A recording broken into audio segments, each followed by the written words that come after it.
Plotting করা আছে। এটা 20 ফুট রোড পাবে, 2 কাটা 3 কাটা 4 কাটা যার যেরকম লাগবে প্লট করা আছে।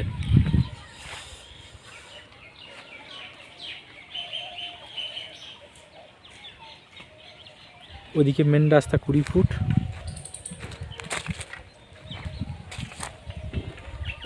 এদিকে ডিভাইডেড করা আছে।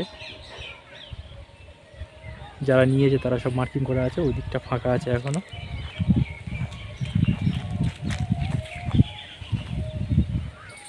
এটা 16 ফুট। এখান থেকে খিয়াদাও স্কুল 400 মিটার, হসপিটাল আছে।